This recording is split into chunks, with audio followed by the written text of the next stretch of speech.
রামং লক্ষণং পূর্বজং রঘুবরং সীতাপতি সুন্দরং কাকুস্তং করুণাময়ং গুণনিধিং বিপ্রপ্রিয়ং ধার্মিকং রাজেন্দ্রং সত্যবদ্ধং দশরথতনয়ং শ্যামলং শান্তিমূর্তিং কূজন্তং রাম রামতিং মধুরং মধুরাক্ষরম আরূঢ় কবিতা ছন্দং বন্দে বাল্মীকি কোকিলম বন্দে পুরুষোত্তময় রামচন্দ্র কি জয়।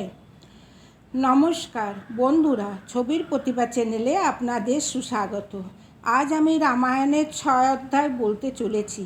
এর পূর্বে আমি কৈকেয়ী দ্বারা রাজা দশরথের নিকট 2 বর প্রাপ্তির কথা বলেছি। আজ তার পরের কাহিনী শ্রীরামের বনবাসের কথা বলতে চলেছি। বন্ধুরা, শ্রীরাম পিতাকে মহলে না দেখে তার খোঁজে মাতা কৈকেয়ীর গৃহে প্রবেশ করলেন। গিয়ে দেখেন পিতা রাজা দশরথ ভূমিতে পড়ে হারাম হারাম বলে ক্রন্দন করছেন, আর মাতা কৈকেয়ী বিমুখ হয়ে বসে আছেন। তা দেখে রামের মনে অনেক দুঃখ হলো, আর পিতার এই অবস্থার কারণ মাতা কৈকেয়ীকে জিজ্ঞাসা করলেন, হে মাতে, পিতা এরূপ ভূমিতে পড়ে কাঁদছে কেন? তখন কৈকেয়ী বললেন, হে পুত্র রাম, তোমার পিতা আমায় 2 বর দেওয়ার প্রতিশ্রুতি করেছিলেন পূর্বে, তাই আজ আমি সেই 2 বর চেয়েছি।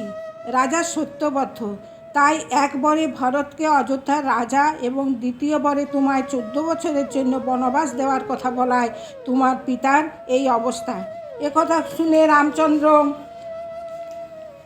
সহাস্যবদনে বললেন, মাতে, এ তো অনেক আনন্দের কথা যে ভরত অযোধ্যার রাজা হবে, আর 2য় বর যে আপনি চেয়েছেন আমার বনবাস, তা আমি অবিলম্বে বনবাস যাত্রা করব। তাই শান্ত হন পিতা, 14 বছর পর তো আমি পুনঃ অযোধ্যায় আপনার নিকট ফিরে আসব, তাতে আবার দুঃখ কেন? পিতা, রঘুবংশ সদা চলে আয়ে, প্রাণও যায় তবু বচনও ন যায়। অত আমি বনবাসে যেতে প্রস্তুত। অযোধ্যায় যখন এ খবর পৌঁছল, পুরো অযোধ্যাবাসী শোকাকুল হয়ে উঠল। মাতা কৌশল্যা সুমিত্রা এলুলায়িত কেসে ছুটতে ছুটতে কৈকেয়ীর মহলে প্রবেশ করলেন আর বললেন, এ আমি কি শুনেছি রাম, তুমি বনবাস যাত্রা করছো? শ্রীরাম বললেন, উতলা হবেন না মাতে, ভরত রাজা হয়ে আপনাদের আমার ন্যায় যত্ন করবে। এই সময় শোক না করে পিতাকে দেখুন। পিতৃসত্য পালনার্থে পুত্রের তা অতি অবশ্য কর্তব্য। একথা শুনে লক্ষ্মণ বলল, আমিও আপনার সহিত যাব। রাম ছাড়া লক্ষ্মণের কোনো অস্তিত্ব নেই। শ্রীরামই সেবক, তাই সদা স্বামীর সঙ্গেই থাকব। শ্রীরাম বললেন, তাই হবে, তুমিও আমার সহিত বনবাস যাবে। অন্তপুরে যখন এ খবর সীতা শুনলেন, দৌড়তে দৌড়তে রামের নিকট এসে বললেন, হে স্বামী, আমিও আপনার সহিত বনবাসে যাব। এ কথা শুনে শ্রীরাম বললেন, হে প্রিয়ে, রাজনন্দিনী এবং রাজবধূ হয়ে তুমি এই কণ্টকাকীর্ণ পথে কিভাবে যাবে? সীতা বললেন, হে স্বামী, আমি আপনার সহধর্মিণী, সুখে দুঃখে সর্বদা আপনার সাথ দেওয়ার অঙ্গীকার করেছি অগ্নির নিকট। সতীর দেবতাপতি জীবনের সার সর্বদা পুজিব দেব চরণ তোমার। আমি সঙ্গে থাকলে আপনার পথের কঙ্কর আমি দূরে করে রাস্তা পরিষ্কার করে দেব, সুখে দুঃখে সর্বদা আপনার সাথে দেব। তাই দাসীকে নিয়ে যেতে অবজ্ঞা করবেন না। আমার পিতা জনকের আদেশ, তাই আমিও আপনার সঙ্গে যাব।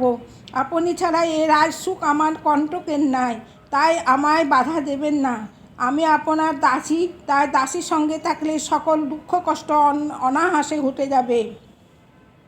সীতার জিদের জন্য অবশেষে রাম সীতাকে সঙ্গে নিয়ে যেতে অঙ্গীকার করলেন। তারপর মাতা কৈকেয়ীকে বললেন, আদেশ দিন মাতে, আমরা এই মুহূর্তে বনবাস যাত্রা করব। শুনে কৈকেয়ী বললেন, বনবাস যাবে? তাহলে এই রাজবস্ত্র এবং রাজাভরণে কেন? বনবাসীর ন্যায় যাত্রা করো। একথা বলে গাছের বাকল এনে দিলেন। রামকে তা দেখে পুরো অযোধ্যাবাসী, মা কৌশল্যা, সুমিত্রা এবং রাজা দশরথ চিৎকার করে কাঁদতে লাগলেন। রাম লক্ষ্মণ রাজ আভরণ এবং বস্ত্র পরিত্যাগ করে বাকল পরিধান করলেন। তা দেখে রাজা কাঁদতে কাঁদতে বললেন, সীতা জনক নন্দিনী রাজপুত্রী এবং রাজবধূ হওয়ার জন্য সে বাকল পরিধান করবে না, সে রাজবস্ত্রেই যাবে। তাই সীতা রাজবস্ত্রেই রইলেন। রাম লক্ষ্মণ এবং সীতা বনবাস যাত্রা করলেন। যাত্রার পূর্বে মাতা কৌশল্যা এবং সুমিত্রাকে বললেন, আপনারা পিতার ধ্যান রাখবেন, পিতার ভার আপনাদের নিকট দিয়ে যাচ্ছি। ঠিক সেই সময় লক্ষ্মণের পত্নী উর্মিলা কাঁদতে কাঁদতে এসে লক্ষ্মণকে বললেন, হে স্বামী, আমিও আপনাদের সহিত যাব। দিদি সীতা যখন তার পতির সঙ্গে যাচ্ছে, তখন আমি কেন আমার পতির সহিত যাব না? একথা শুনে লক্ষ্মণ বললেন, প্রিয়ে, মা বাবাকে দেখার ভার আমি যে তোমার উপরে দিয়ে যাচ্ছি, তোমার এই কর্তব্য সবার থেকে কঠিন। অযোধ্যায় থেকে রাম তুমি তাদের যত্ন করবে। এই বলিয়া রাম লক্ষ্মণ সীতা সহিত বনবাসে যাত্রা করলেন। লক্ষ্মণের আজ্ঞা শুনে উর্মিলা মুখ বুজে তার চুপ রয়ে গেলেন। তাই দেখে রাজা দশরথ সুমন্ত্র সারথীকে ডেকে বললেন, হে সারথী, তুমি রথে করে রাম লক্ষ্মণ সীতাকে গঙ্গা তীর অবধি পৌঁছে দাও।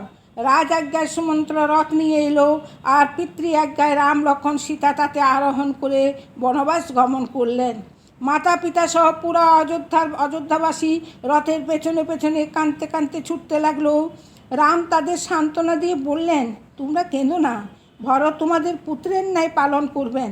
রাম লক্ষ্মণ সীতা বনবাস যাওয়ায় পুরো অযোধ্যা শোকাকুলে মগ্ন হয়ে গেল এবং সারা অযোধ্যা যেন অন্ধকার ছড়িয়ে পড়ল। শ্রীরাম সুমন্ত্রকে দ্রুত রথ আগে নিতে বললেন। অবশেষে তারা গঙ্গা তীরে পৌঁছে গেলেন এবং সেখানে রাম লক্ষ্মণ সীতাকে ছেড়ে শোকাকুল চিত্তে সুমন্ত্র অযোধ্যায় ফিরে এলেন। বন্ধুরা, এর পরের কাহিনী গঙ্গা পার আমি আপনাদের আগের অধ্যায় বলবো। যদি আমার ভিডিও আপনাদের ভালো লেগে থাকে, ভিডিওকে লাইক করবেন, শেয়ার করবেন, আর ছবির প্রতিভা চ্যানেলকে সাবস্ক্রাইব করে পাশে রাখা বেল আইকনটা প্রেস করে দেবেন, যাতে করে এর আগের ভিডিও সর্বপ্রথম আপনাদের নিকট পৌঁছে যায়। আর কমেন্ট বক্সে অতি অবশ্যই বলবেন, জয় সীতারাম।